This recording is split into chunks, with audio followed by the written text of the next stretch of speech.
Баршаңызға армысыздар, менің каналыма қош келдіңіздер. Бүгін сіздермен өте жылдам әрі оңай дайындалатын тойымды дәмді салаттың рецептімен бөлісемін. Барлық қажетті заттардың тізімі осы видеоның астында жазылған. Ең алдымен қиярымызды ірілеу етіп 4 бұрышты бөліктерге бөліп шығамыз.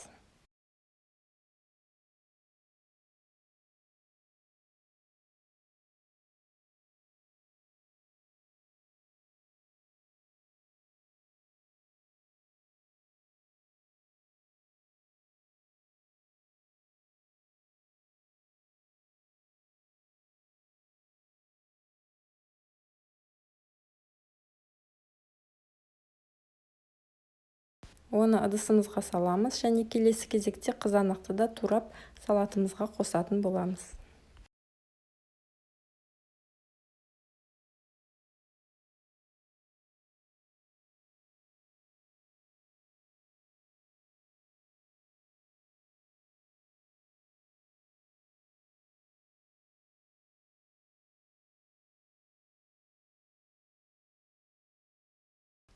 Және алдын ала қайнатылған жұмыртқаны да 4 бұрышты етіп турап салатымызға қосамыз.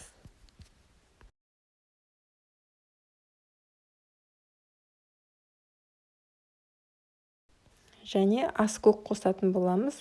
Менде укроп және кішкене көк жуа қостым.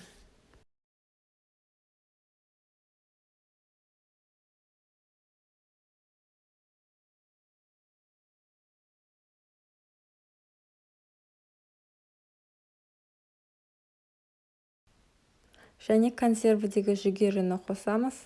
Оған татымына қарай тұз және қара бұрыш қосып жібереміз.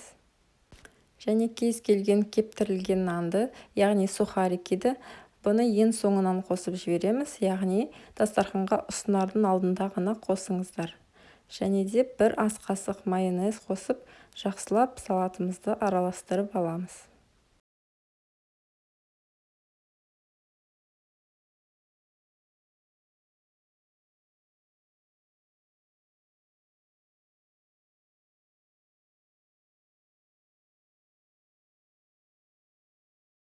Міне өте оңай және жылдам дайындалатын салатымыз дайын болды.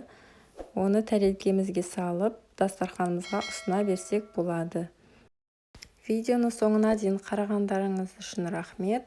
Егер видео ұнаған болса, лайк басып және пікір қалдырып кетсеңіздер болады. Баршаңызға ас болсын.